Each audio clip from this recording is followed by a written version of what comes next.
had a real problem with Elon from the beginning of this thing, but it's like he's in this leftist thought bubble. He is in the most left. The ongoing clash between Jimmy Kimmel and Donald Trump has erupted into a spectacle that's less about late-night comedy and more about a high-stakes legal showdown, with Joe Rogan and Megyn Kelly gleefully dissecting the chaos. Kimmel, a fixture of Hollywood's elite, has long positioned himself as a vocal critic of Trump, delivering nightly monologues filled with sharp jabs and sarcastic quips aimed at the former president. But what started as standard late-night fare has spiraled into a $500 million lawsuit from Trump, a move that's left Kimmel scrambling and his critics, like Rogan and Kelly, reveling in the fallout. The drama isn't just a legal battle. It's a cultural moment, exposing the fault lines between celebrity influence, political power, and the consequences of provocation in a polarized era. Kimmel's troubles stem from years of relentless mockery of Trump on his show, Jimmy Kimmel Live, where he's built a brand as a liberal firebrand, skewering conservative figures with a smirk and a teleprompter. His audience, often a loyal mix of Hollywood insiders and progressive viewers, has cheered him on, but his approach has drawn ire from those who see him as a sanctimonious cog in the entertainment machine. Critics argue he's less a comedian than a mouthpiece for a particular ideology, cloaking his biases in humor while assuming the protective shield of a late-night desk. This perception has fueled the backlash, particularly from figures like Rogan and Kelly, who view Kimmel's brand of comedy as emblematic of a broader cultural disconnect. Rogan, known for his unfiltered podcast rants, has taken particular delight in Kimmel's predicament. He describes the lawsuit as a comedic catastrophe of Kimmel's own making, likening it to a house cat challenging a freight train. For Rogan, Kimmel's nightly Trump takedowns were never about courage, but about pandering to a room full of clapping seals, his studio audience primed by warm-up acts and applause signs. Rogan paints Kimmel as a performer who mistook Hollywood's echo chamber for invincibility, assuming his jabs at Trump would never provoke a real response. The $500 million lawsuit, in Rogan's view, is less about the money and more about Trump flexing his power, reminding Kimmel that words have consequences when you're targeting someone with the resources and resolve to fight back. Rogan's critique doesn't stop at the lawsuit. He dismantles Kimmel's comedic style, calling it formulaic and toothless, the kind of humor that relies on pre-written zingers and a compliant audience rather than genuine wit. He contrasts Kimmel's polished, network-approved act with the raw, unfiltered energy of platforms like Tucker Carlson's videos, which, despite their low-budget production, draw millions of views compared to Kimmel's dwindling 1.5 million nightly viewers. Rogan argues that Kimmel's show, propped up by tens of millions in production costs, is a relic of a dying era of late-night television, where hosts like Kimmel and Jimmy Fallon struggle to stay relevant in a world that's moved on to streaming and social media. The numbers are stark. Carlson's basement videos from Maine can pull 21 million views, while Kimmel, on a major network like ABC, scrapes by with a fraction of that. For Rogan, this disparity underscores Kimmel's lack of self-awareness, a comedian hurling insults from a glass studio without realizing how fragile his platform has become. Megyn Kelly, meanwhile, approaches the situation with a sharper, more surgical precision. Where Rogan is boisterous and amused, Kelly is coolly analytical, dissecting Kimmel's fall with the detachment of someone who's seen the media game from every angle. She argues that Kimmel's mistake was believing his Hollywood pedestal made him untouchable. For years, he's leaned into his role as a resistance figure, mocking Trump with a smugness that Kelly finds both predictable and hollow. She points out that Kimmel's humor lacks the edge it once had back in the days of The Man Show, when he was unafraid to push boundaries with irreverent, often controversial skits.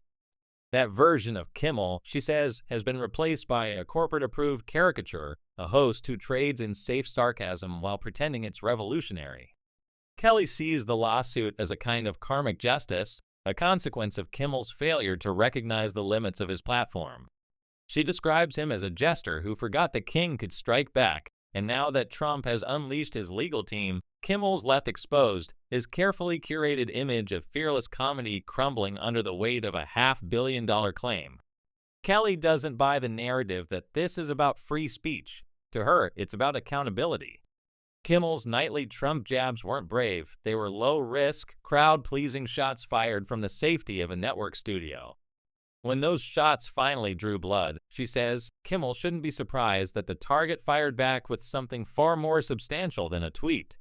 The lawsuit itself is a spectacle, a $500 million demand that Rogan calls a haymaker and Kelly sees as a calculated move to disrupt Kimmel's smug routine. Both agree it's not just about money, but about psychological dominance. Trump, they argue, isn't just aiming to win in court. He wants to rattle Kimmel to make him second-guess every joke, every monologue, every offhand remark. Rogan imagines Kimmel sweating over legal documents, frantically deleting old clips from his past, particularly those involving controversial bits like his blackface skits as Karl Malone or Oprah, which have resurfaced as ammunition for his critics. Kelly, meanwhile, envisions Kimmel's writer's room in chaos, scrambling to rewrite scripts to avoid further legal trouble while maintaining the edgy persona their boss has cultivated. The blackface controversy adds another layer to Kimmel's troubles. Both Rogan and Kelly point to these past performances as evidence of Kimmel's hypocrisy, a comedian who's quick to call out others while sidestepping his own problematic history. Rogan notes the double standard. While Kimmel's apologized for those skits, his defenders in Hollywood have largely given him a pass, whereas similar missteps by others would likely end careers. Kelly is less forgiving, arguing that Kimmel's sanctimonious liberalism feels hollow when you consider his past. To her, it's not just about the blackface. It's about the broader pattern of Kimmel positioning himself as morally superior while ignoring his own flaws. This clash also highlights the changing landscape of media and influence. Rogan and Kelly both contrast Kimmel's struggling late-night show with the success of alternative platforms. Tucker Carlson, operating from a low-budget setup, dwarfs Kimmel's viewership, as do podcasters like Rogan himself, whose unfiltered conversations resonate with millions. Kelly points out that late-night television, once a cultural juggernaut under hosts like Johnny Carson, has lost its edge, replaced by a formulaic mix of predictable jokes and celebrity fluff. Kimmel, Fallon, and Seth Meyers, she argues, are relics of a bygone era, their shows hemorrhaging viewers while newer voices thrive online. Rogan agrees, joking that Kimmel's ratings are so low he might as well be hosting a public access show, a far cry from the millions who tuned into Carson or even Jon Stewart in his prime. The lawsuit's timing adds another twist. Kimmel, set to host the Academy Awards, finds himself under scrutiny not just for his Trump feud but for his broader role as a Hollywood darling. Kelly calls out the Oscars as a celebration of sanctimonious leftism, with Kimmel as its poster child, a host who panders to an adoring crowd of elites while ignoring the broader audience's growing apathy.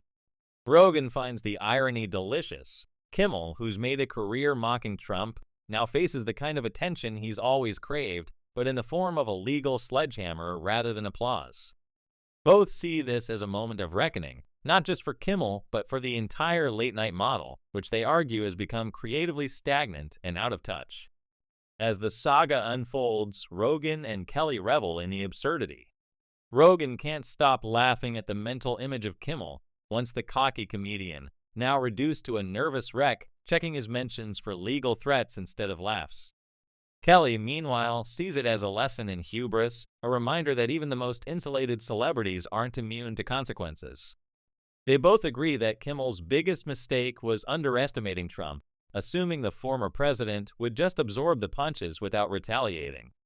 Now, with a $500 million lawsuit looming, Kimmel's not just fighting for his show's relevance, but for his own financial and professional survival. The broader implications are hard to ignore. This isn't just a personal feud.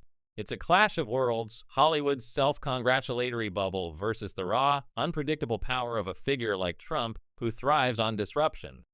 Rogan and Kelly see Kimmel as a symbol of a fading era, a host clinging to a format that's losing ground to more authentic, less scripted voices. Whether the lawsuit succeeds or not, they argue it's already done its job. It's exposed Kimmel's vulnerabilities, from his declining ratings to his questionable past, and forced him to confront the limits of his platform. For now, the spotlight's on Kimmel, but it's not the kind he's used to. It's harsh, unflattering, and comes with a price tag that could redefine his career or end it.